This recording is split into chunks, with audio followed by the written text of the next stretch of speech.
Welcome back for the continuation of the Federalist era, the most exciting decade in American politics, at least in my humble opinion. Well, last time, if you followed the first presentation, you saw the development of political parties under George Washington's cabinet, even though everyone agreed partisanship would be detrimental to having a republic. We saw that Alexander Hamilton is really at the center of the controversy.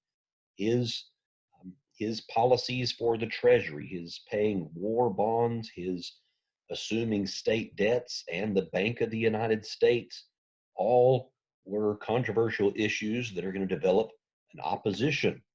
And Thomas Jefferson and James Madison are at the head of this opposition. I should add one other thing to this, really is a helpful continuation of that. You should understand that Alexander Hamilton, although debt was a big problem he was dealing with, Hamilton's goal was not just for the United States to become debt free as quickly as possible. No, that kind of frugality, that might be something Thomas Jefferson thought should happen, that a government should not carry an enormous debt. Hamilton thought debt was actually very useful. Debt could help bind people together to this country. So it's not that any kind of debt and all debt was useful, but if the United States owed money to certain people, those investors who had put a lot of money into bonds, the United States owed money to certain people, the right kind of people, powerful people. Those people could actually make sure that this experiment in government would last. They would make sure, they would see to it that the United States was a government that's not going to just fizzle out in a few years. So having a debt, owing money to the right kind of powerful people, not just every common person, that was actually a good thing for Hamilton. So he was not terribly concerned that we continue to have a debt. As long as we can show we do pay our bills, we will pay. We are a good credit risk, and therefore we should still be able to borrow money. Hamilton had a more sophisticated view on economics here. Um, Becoming absolutely debt free was not his goal. He was certainly not in a hurry to achieve that. In the early stages, debt could be a binding agent for the United States.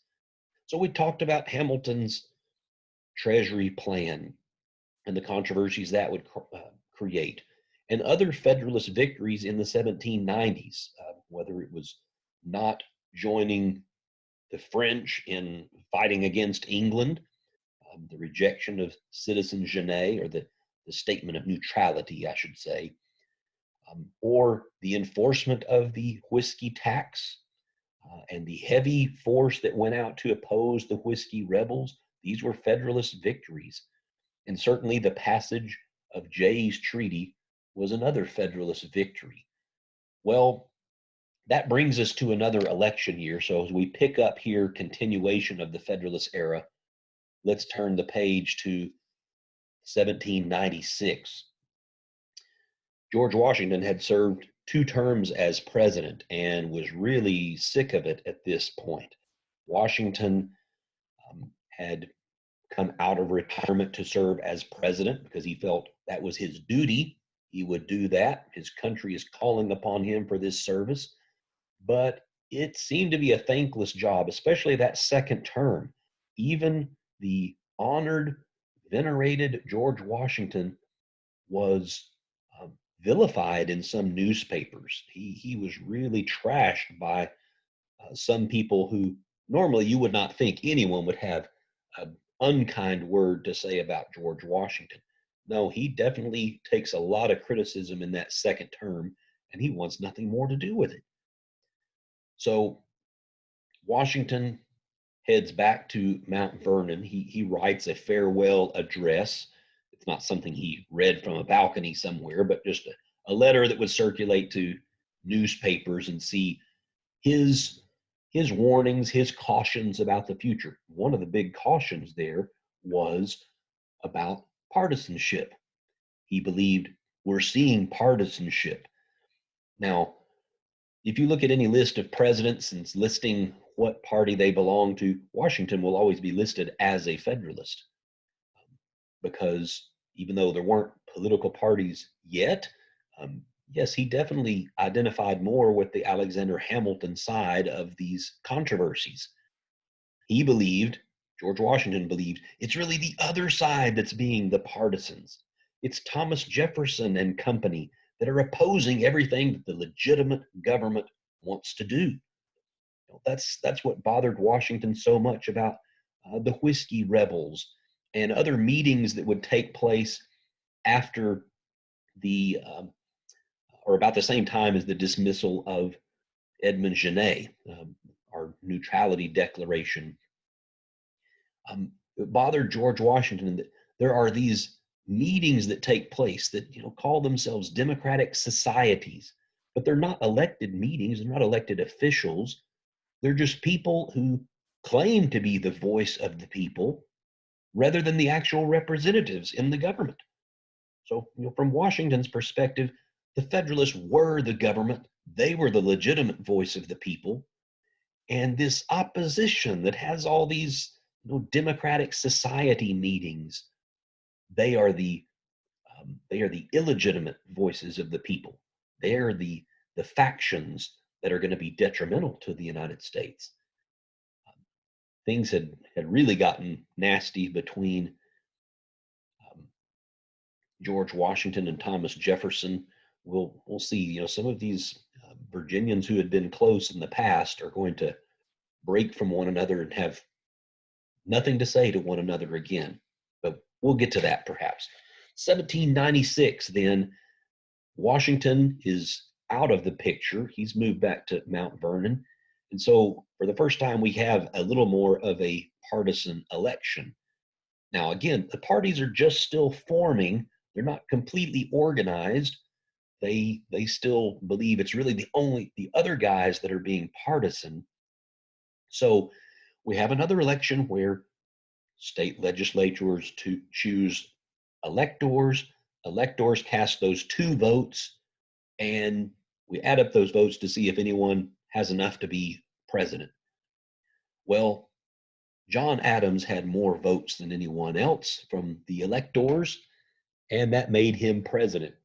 Just 3 votes behind him, though, was Thomas Jefferson. And what's interesting about this, these were 2 friends that had worked together during the Revolution and even after the Revolution when they were both diplomats, Adams to England and Jefferson to France. They had been close friends. Now they're in opposite parties. John Adams was a Federalist, and Thomas Jefferson, the leader of the opposition, the leader of the Democratic Republicans. So this is an interesting result. We have president and vice president who are on opposite parties and on opposite sides of most issues. That's going to be a problem for President John Adams. Now, the main thing that dominates John Adams' presidency was going to be foreign affairs.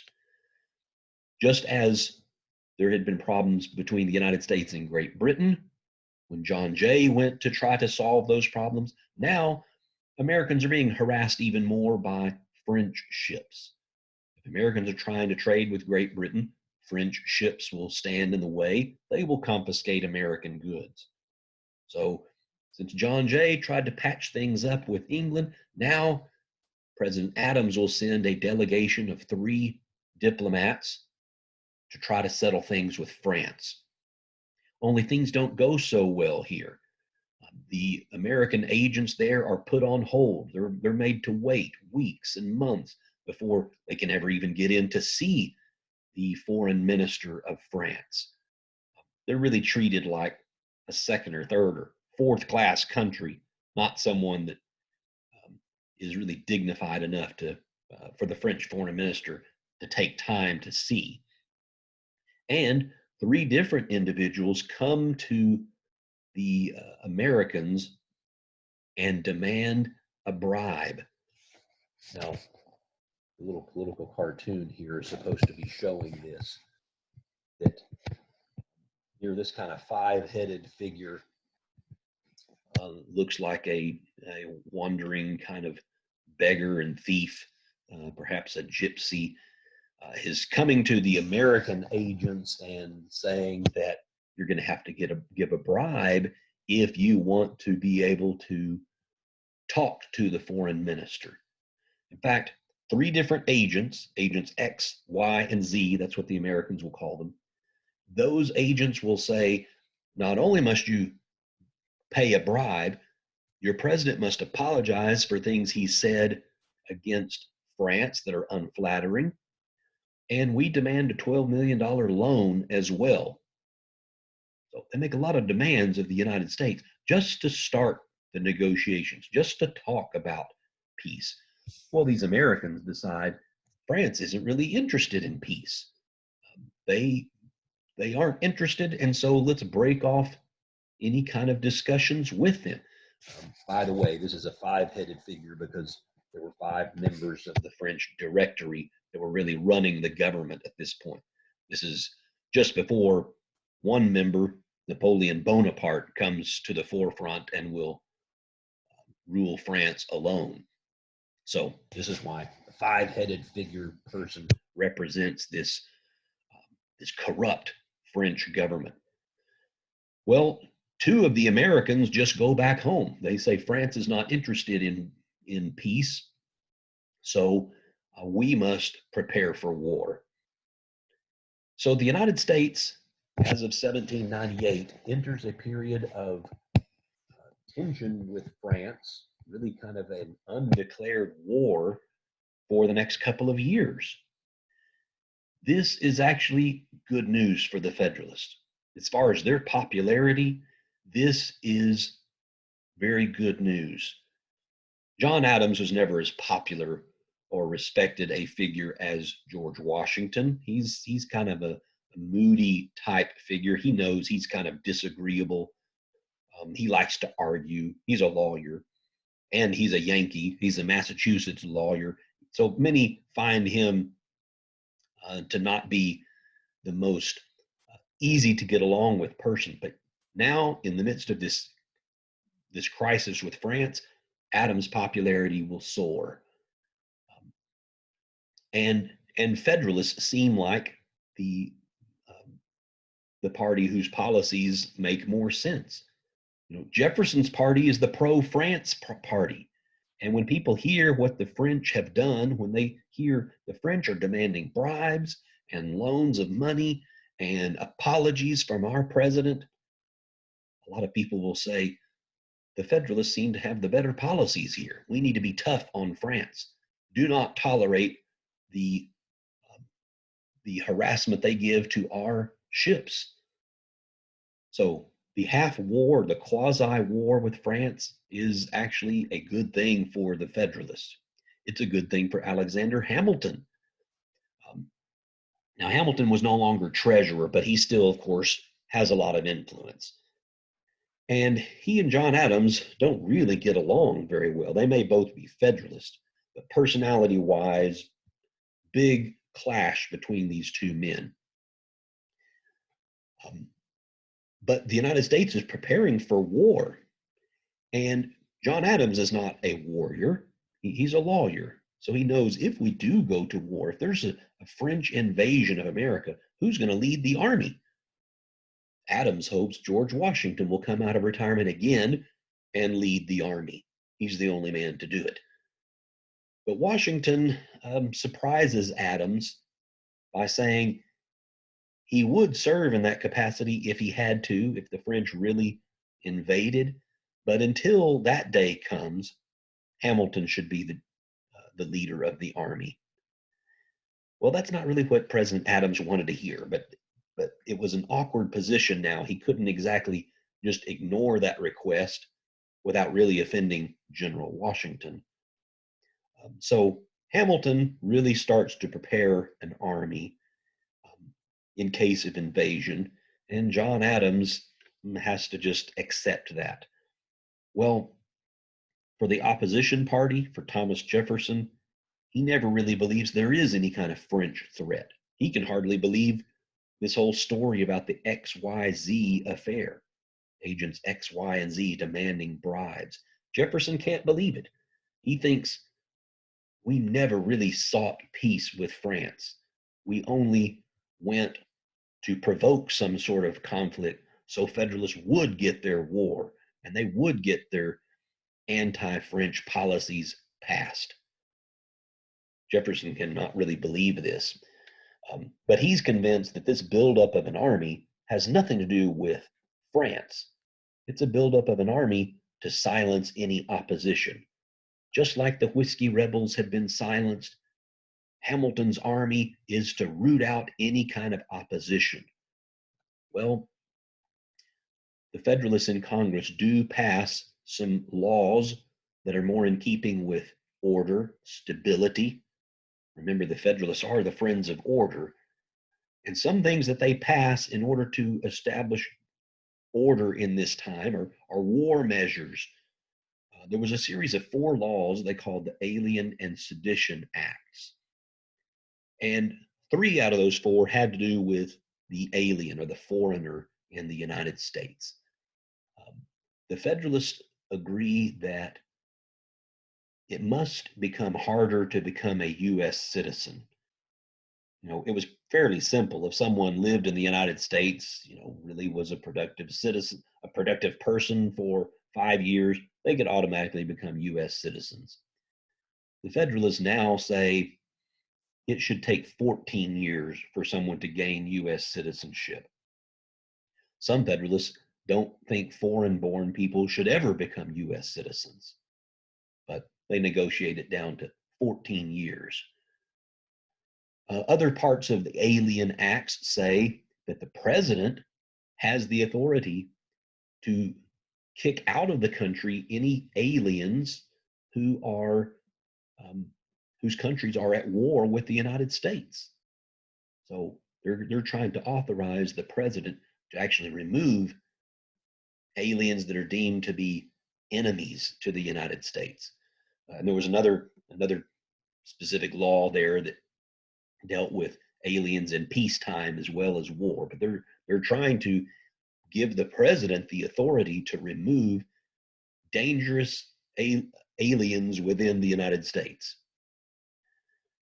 And finally, there was the Sedition Act. The sedition has to do with rebellious speech or the kind of talk or things published in newspapers that are anti-government, anti-administration. This new law says, because we're in the middle of this crisis, you cannot have people saying things that are false or malicious against the President of the United States or against senators. They name some high government official. They don't really name vice president, which is interesting. You could still be false or malicious against Thomas Jefferson, and that wouldn't really matter. But you cannot print or publish things that are false and malicious. That's the Sedition Act. Now, the opposition thought this was especially an egregious bill. The Sedition Act, the opposition says that the Sedition Act goes against our freedom of speech. Aren't people supposed to be able to say anything that they want to? They could criticize any government official any way that they want. Well, the Federalists, the supporters of this bill, would say, no, you can't tell lies. You can't say things that are false and malicious. There might be things you could say about John Adams that are not so nice. They might seem malicious, but it might be actually true. John Adams is kind of a short, dumpy, balding white guy. Yeah, that's all true. But is John Adams the son of a motherless goat? No, he's not. That's false and malicious. What's the point of saying such a thing other than just to tear the man down? Well, in a time of near war, we don't need the president torn down. We don't need senators torn down. We need order and unity. So the Federalists will argue This does not violate your freedom of speech. It's never been okay for you to just print and publish false and malicious things. But Thomas Jefferson and other Republicans will say that is the freedom of speech. Freedom of speech means you can say whatever you want. It doesn't, false and malicious is not a good enough safeguard. Okay, so um, John Adams signs these congressional bills into law. He accepts the Alien and Sedition Acts. Um, and that was probably the point at which the Federalists are going to decline as a result. They've really reached the peak of their popularity because of the tension with France, but by pushing forward these Alien Sedition Acts, they're really going to pay for it in the next election. In fact, there will be some state legislatures that completely reject the Alien and Sedition Acts. This is really important, so follow me here. Thomas Jefferson and James Madison, they worked together with these states of Virginia and Kentucky to draft resolutions against the Alien and Sedition Acts. James Madison will work with their own home state of Virginia's legislature. Jefferson works with the new state of Kentucky, and which is basically just what would have been western part of Virginia. If Virginia had just extended all the way to the Mississippi River. So Madison and Jefferson work with these states to say, our legislature rejects these laws. And it lists reasons. Here's why the Alien and Sedition Acts are wrong. They're unconstitutional. Now, here's why I want you to pay attention to this. These are states that are saying the national law is unconstitutional, that the nation is wrong, and that these states are going to protect their citizens from unconstitutional legislation. That's pretty interesting. Are states the final say in what is constitutional? Are they the government that's going to protect against national abuses? Or is it the other way around? No other states join Virginia and Kentucky, but they have made this bold statement. Now, by the way, I should say, this Sedition Act, how harsh is this? Does this mean that people are pulled off the streets everywhere and thrown in jail? Was this like America's version of Nazi Germany? Well, that hadn't even happened yet. Jefferson would say this is like a Federalist reign of terror. Is this like what was happening in France when a lot of heads were rolling? Is this the Federalist way of saying we are silencing all dissent? Well, no, not exactly. There's not lots and lots and lots of people who are going to go to jail or be fined because of violating the Sedition Act. There are a few. They're mostly Democratic Republican newspaper men who are going to say false and malicious things about the Federalist administration, and they will be jailed or they will be fined. But it's a selected handful of people. There are some prominent cases, but it wasn't usually something that ruined a person's career. In fact, there was a congressman and newspaper writer named Matthew Lyon who is able to get reelected while he's in jail. In some ways, it was a badge of honor that he's being picked on. He's being accused of sedition, and he's jailed for it. That's going to make him even more popular among Democratic Republicans. So he gets reelected from jail. The Sedition Act was never something that just threw hundreds and thousands of people in jail and made it impossible for anyone to speak their mind. But it certainly does go after some of these more radical Democratic Republican newspaper writers. Well, a re-election's coming up. In 1800, we have a really interesting election because in this election, we have President John Adams, still hoping to have a second term. And we have Thomas Jefferson, leader of the opposition, who is also hoping to take the lead.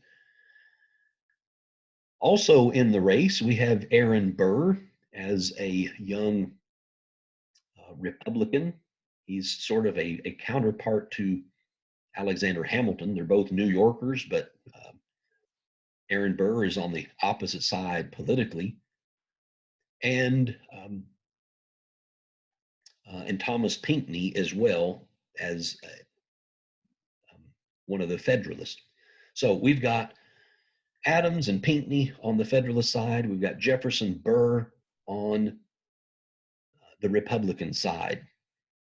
This is an election where you're not going to have dozens and dozens of other names that are selected.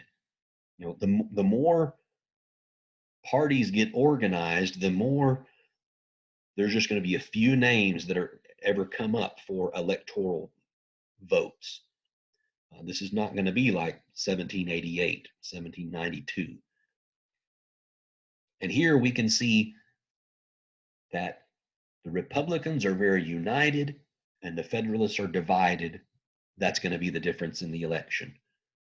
Federalists are divided because, as I said, John Adams and Alexander Hamilton really clash personality-wise. We could say they really hate each other. Now, Adams has worked his whole presidency to prevent war with France. And even after the whole XYZ affair, even after those diplomats left France, Adams has still been seeking opportunity to smooth things over with them. And it happens in 1800. And he's excited. He thinks it's the greatest thing that's happened in his presidency. We've avoided war with France. We can now move some of our resources to other things other than military. And so John Adams is very excited about it. Alexander Hamilton feels like he's stabbed the Federalist Party in the back because he has done all of this without really seeking their guidance. And along the way, he fires a couple of cabinet members. John Adams is the first president to have succeeded someone else. So he doesn't really know what the pattern ought to look like. But he doesn't appoint a lot of his own cabinet members. He just accepts who was still left over as Washington cabinet members. And the mistake about that was they're not loyal to John Adams. Several of them were more loyal and friends to Alexander Hamilton.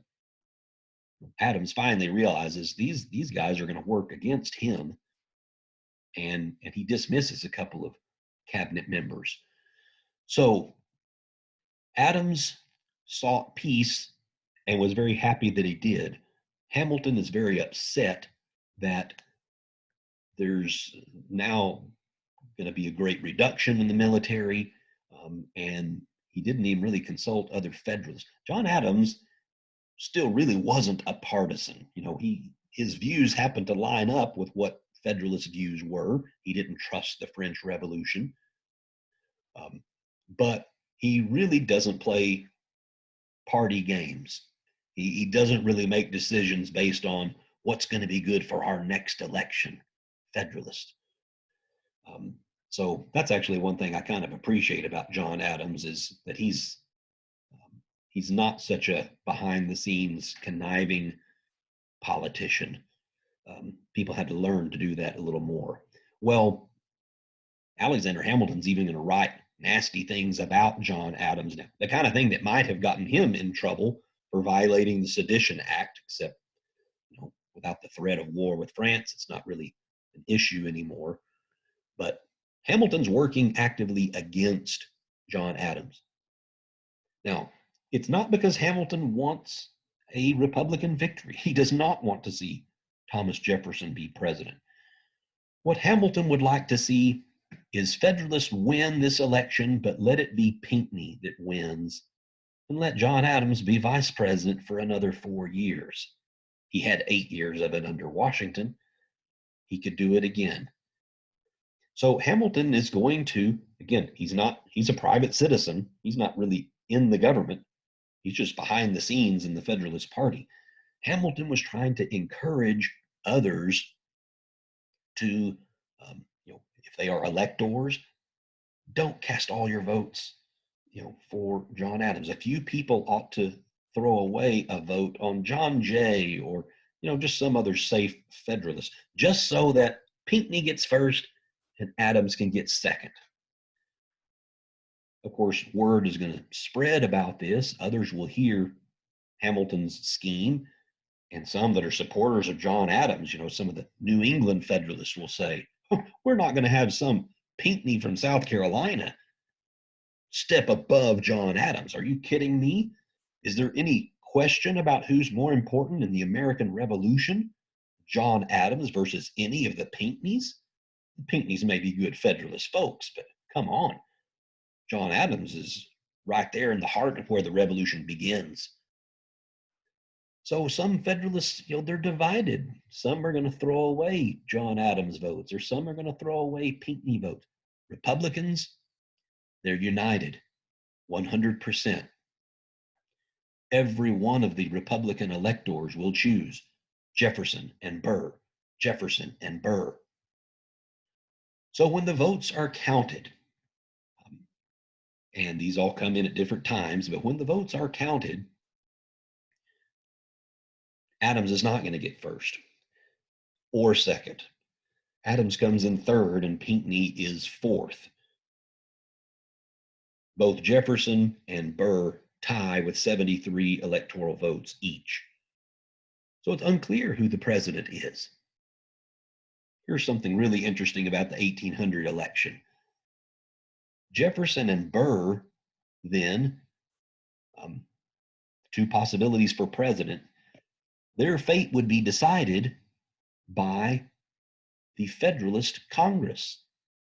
Okay, 1800, Republicans win everything. They've won control of the of Congress. They've won control of the presidency. But it's not going to be the new Congress that makes this decision. They'll come in the next session. There's still a little time for this Congress, a Federalist-dominated Congress. They would decide who would be the next president. So imagine that, a Federalist Congress deciding which of our enemies are we going to choose to be president. Do we want Thomas Jefferson, the leader of this opposition party? Or do we want the younger and lesser known Aaron Burr? Well, a lot of Federalists liked the idea of making Burr president just so Jefferson couldn't be. That would be kind of appealing. And so it's really ironic that it's Alexander Hamilton that intervenes to try to prevent that. Alexander Hamilton knew Burr. They're both from New York, both lawyers, similar age, and both fought in the Revolution together.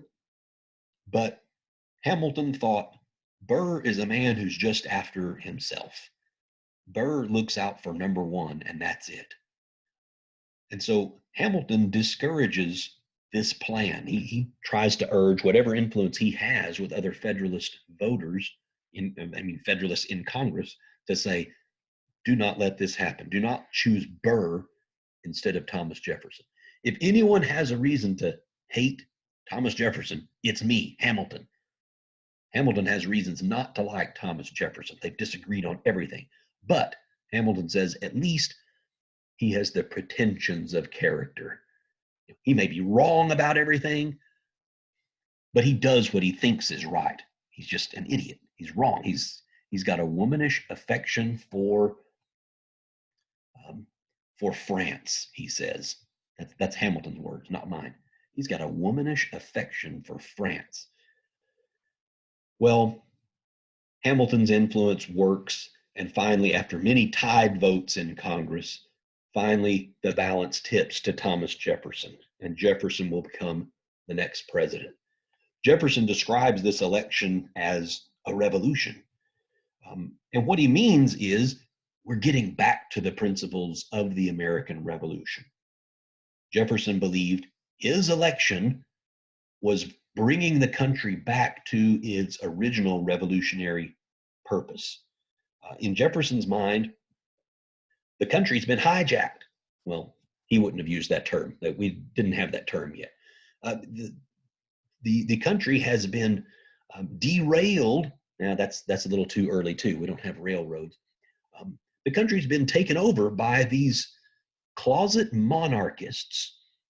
Yeah, Jefferson would say Hamilton and others who secretly want monarchy. They want ultimate authority. They want a British kind of government. They have taken away the principles of the revolution. And this whole Federalist era, Jefferson thought, has been a reign of witches. There have been these designing, conniving men, especially Hamilton, who even deceive great men like George Washington. This is Jefferson's perspective. And in fact, he had written a letter, private letter to a friend in Italy, where he said, you would be surprised to find out the men who were Samsons in the field and Solomons in the council, who've had their head shorn by the harlot England. What does that mean? You'd be surprised to know Samson's in the field. That's biblical reference. Strong men like Samson, great warriors, or Solomon's in the council. Wise men, wise like King Solomon in the Bible, who've had their head shaved off, their hair stripped off, just like what happens to Samson when he falls for Delilah. They've had their heads shorn by the harlot England. That was Jefferson's way of saying even George Washington, even great men like him have gone over to this harlot England. Well, Washington gets news of this letter too. You can see why Washington and Jefferson are never going to speak again. Washington, this had happened a little earlier. By 1800, Washington had died the year before. But this letter coming out 1795 even lets Washington know Jefferson cannot be trusted. Well, Jefferson may have thought of his election humbly as a revolution, that it brings back the principles of the revolution. But there was something revolutionary about it, and we can't overlook this. This was the first transfer of power from one party, one ruling group to another. And it happens peacefully. It's not always cordial. It's not always happy. John Adams is a sore loser. He's not going to stick around for Jefferson's inauguration. I think that would be one of the hardest things for me if I were ever president, that if I lose, and I would certainly lose the next election, I would have to stand there and still clap and nod along as my replacement says everything that I've messed up in the country and how they're going to make it all right. That would be kind of hard to take. Well, John Adams didn't stick around to take that. He left. But it was a peaceful transfer of power. There's not two different military factions, Federalists versus Republicans, to fight it out. Now, we kind of just take that for granted in the United States, that after the election, even though some are going to be so disappointed, I can't believe it was Trump, or I can't believe it was Obama, I can't believe it was George W. Bush, or however long you want to go back. There's always going to be about half the country that just can't believe it and are sick that the other guy won or the other lady won.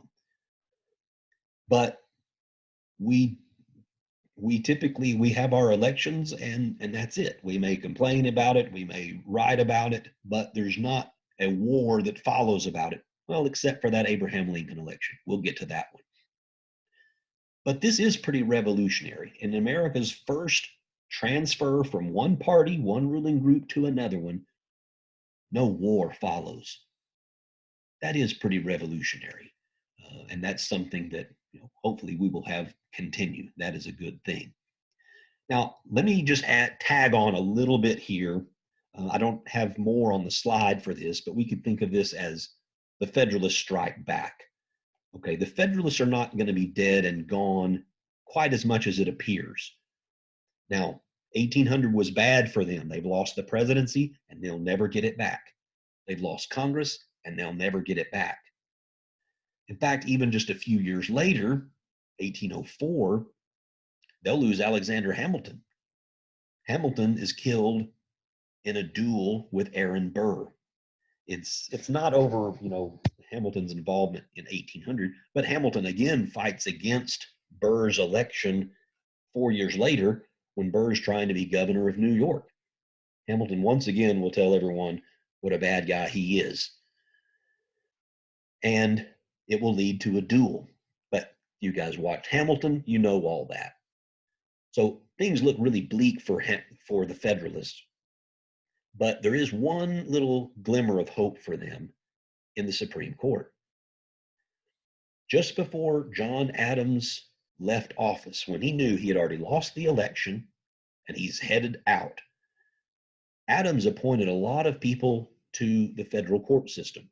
Now, not just the Supreme Court, but other lesser federal courts. And one of those appointees, he did make a new Chief Justice of the Supreme Court named John Marshall. And he appointed a lot of other people last minute. They're called the midnight judges because he really was doing this in the final hours of his presidency.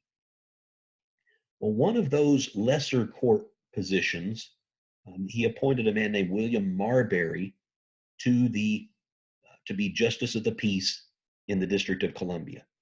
A minor position, but still a federal court position.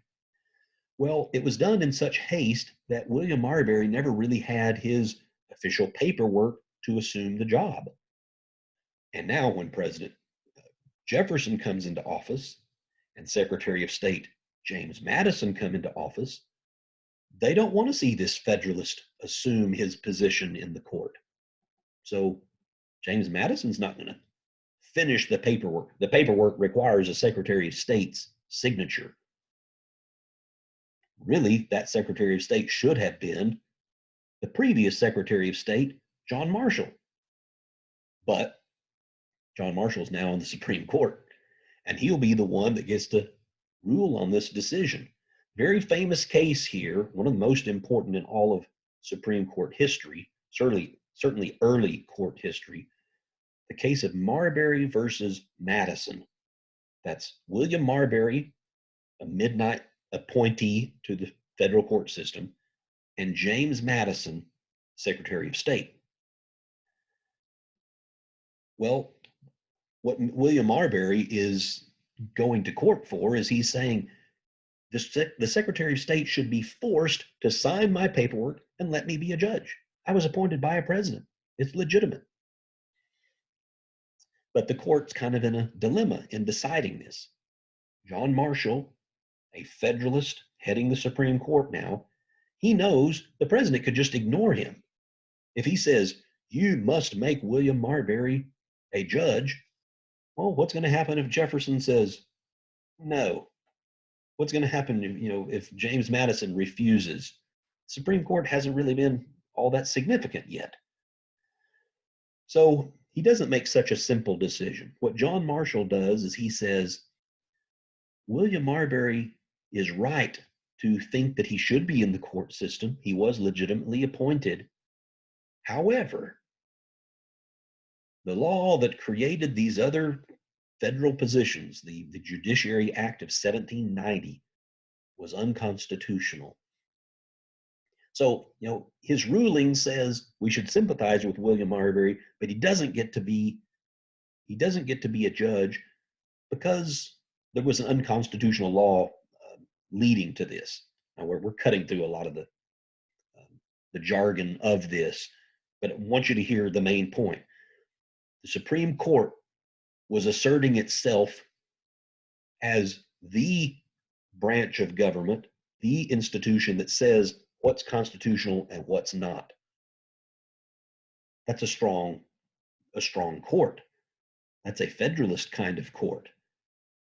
And what's President Jefferson going to do? Is he going to argue? Is he going to say, you can't say that? Marbury will be a judge. No, no, he doesn't want that. Jefferson will just complain, it's not just the Supreme Court that can decide what's constitutional and what's not, but the decision is made. And in fact, because the Supreme Court people are appointed for life, federal court positions serve for as long as they want to. John Marshall will keep Federalist principles alive for many decades.